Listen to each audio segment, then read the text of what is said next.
Urriaren 14ean hasiko da aurtengo Goierri Kolore eta hitzaldi batekin emango diozue hasiera, krisi ekonomikoa eta immigrazioari buruzko hitzaldia, ezta? Bai, hitzaldi hau izango da Ordizin, Barrena Kulturetxen, urrin 14en 6:30, eta bueno, berta etorriko da Agustin Unzurrunzaga, Sosarrazakeriko kidea, eta bueno, beak esplikatuko dugu, bueno, testu inguru hontan, krisi ekonomikoak, batez ere etorkinei, bueno, ze eragin egiten nahi dien, bai, beren paperan, bueno, kontratutan, gero paperan mantentzen, eta bueno, pixka bere proiektu migratorion edo zer eragin edukitzen nahi da. Eta gero noski, Goierri Telebistan, elkarrizketa bat ingo zaio baita Ainhoa Ibainezen eskutik, eta bueno, hitzaldira etorri ezin dutenak, telebistan ikusteko aukera aukiko dute sakonduz programan.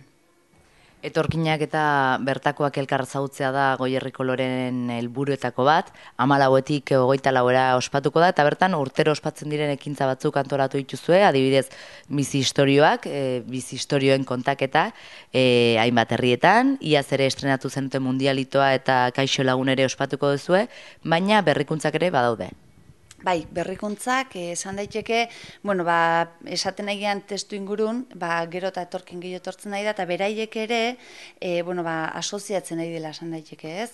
Eta, bueno, orduan, aprobetxatu nahi izan dugu Goierri Kolore, elkarte hauek ezagutza emateko. Orduan, behasen udazken kulturalan barrun integratuko deu, eta, bueno, parte hartuko dute, mezkitan inguruko elkarte arabiar bat, arabiar musulmanak, kasu hontan, eta, bueno, Alfajarri izenekoa, eta baita ere, Musupakari elkarte ekuatoriarrak. Eta, bueno, gaina Musupakariko gero dantza batzuk egingo dituzte beren lurraldekok, eta, bueno, aukera aukiko dugu elkarte ezagutzeaz gain, bueno, pixkat beren jatorriko bueno, argazkik edo gastronomik eta pixkat probatzeko.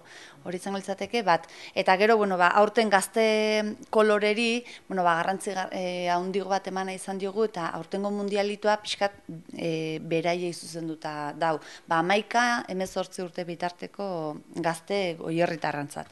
Eta hongoa futbol txapelketa bat, eta eskupilota txapelketa bat baita.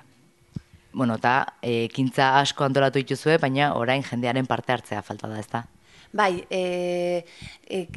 jendearen parte hartzea, bueno, ekintza guztian oso garrantzitsua da, eta, bueno, batez ere, ekintza kutxun bat edo kaixo lagun dugu, iaz hasi zana, eta horten, bueno, eukizuna arrakastangatik errepikatuko duna, eta bertan, hau, kafe tertuli bat izango da, eta, bueno, bertakok eta atzerritarren artean, bueno, tertuli bat izango da, orduan nik animatzen diote mundu guztiri, parte hartzea.